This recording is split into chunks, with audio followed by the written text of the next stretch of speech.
So I'm here with Guesdon, who's the creative director on Assassin's Creed 4 Black Flag. Now, there's a number in this title. Was this originally a spin-off, and did you earn that number in the title?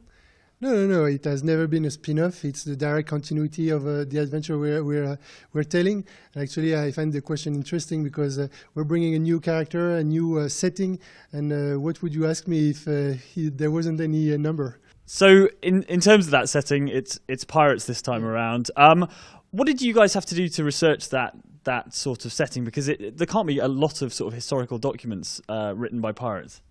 Well, actually, the time period is already well documented. I mean, still, even if it's 60 years before the American Revolution, we also have valuable information about that time period. The problem is what people know about piracy today is mostly about the fantasy about the piracy, that started with the Robert Louis Stevenson Treasure Island.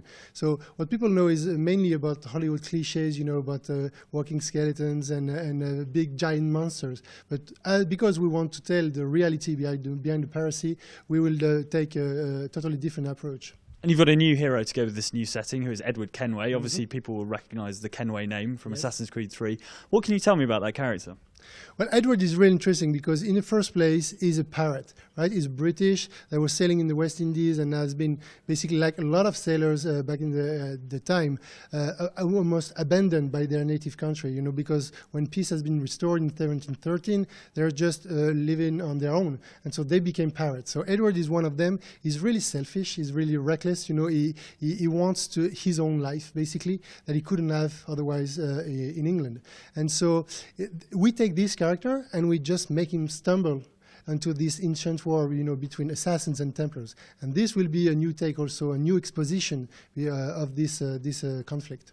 And you've been very careful to say that he's trained by assassins. Yeah. So can we assume that he isn't an assassin? In the first place, he isn't. He will become. And he's the first Kenway assassin, right? We know from Forsaken, for example, the novel, and 83, that Atham, being his son, was an assassin actually taken by the Templars afterwards. So he will become an assassin for sure. He's trained by them, but in the first place, he's a pirate.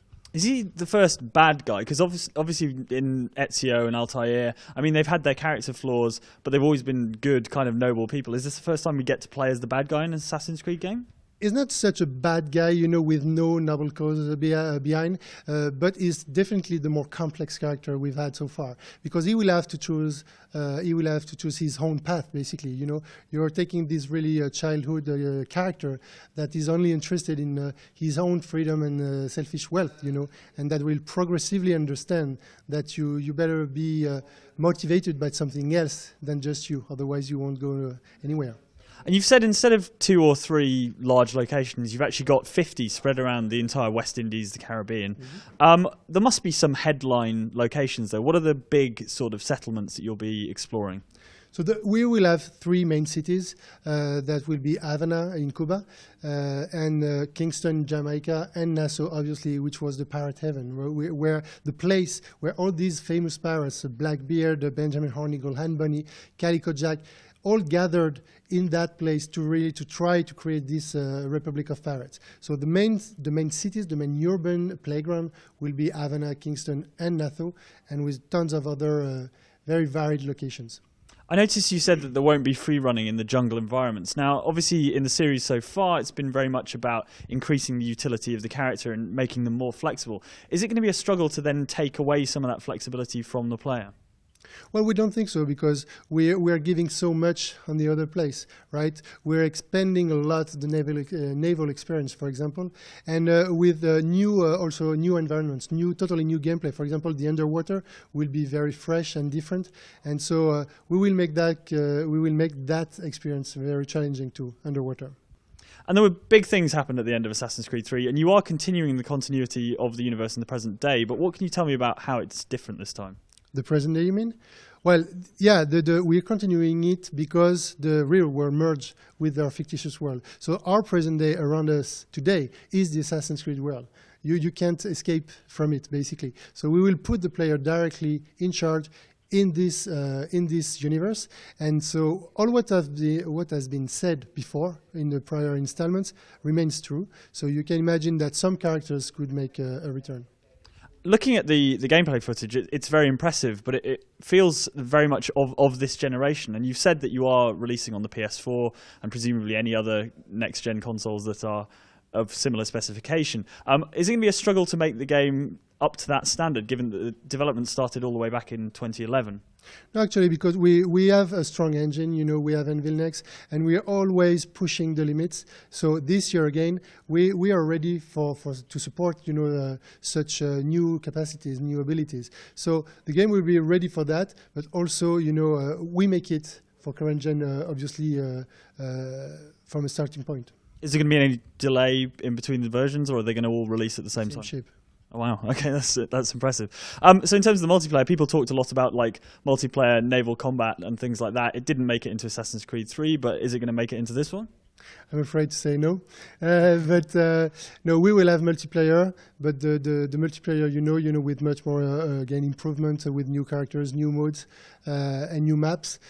So obviously no multiplayer on naval this year. And one of the best opportunities to use your assassin skills is during boarding. Can you tell me how that works? Yeah, that's interesting because all our boarding will be seamless and systemic. So it won't be any prefab, any level design maps.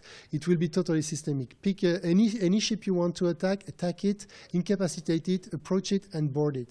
And this will really create 3D playground in the middle of the ocean where you can climb, obviously, and free run onto the mast, the rigging, and fight with your assassin skills.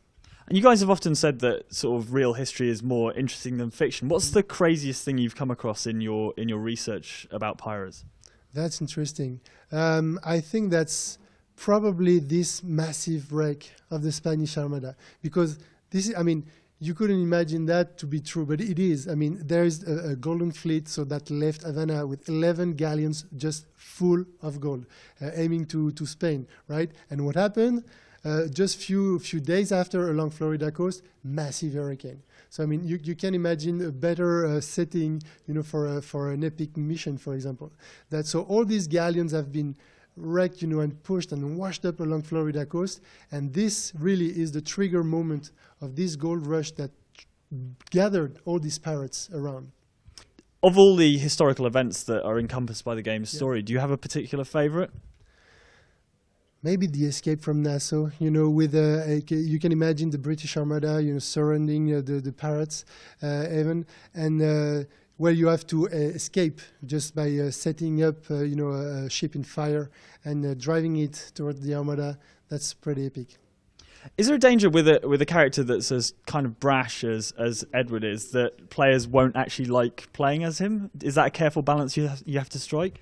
No, actually, the interesting thing is that everybody on the team really liked him from day one, so that's usually a good sign. Yes, he's brash, he's brutal, but he's also, that good friend you like to party with. He's a parrot, so like I said, he wants to be a parrot to live the good life, so he's parroting, he's a criminal, but to party with women, to drink, and have fun with friends, so he's also quite funny. Awesome. Jean, thank you very much. You're welcome.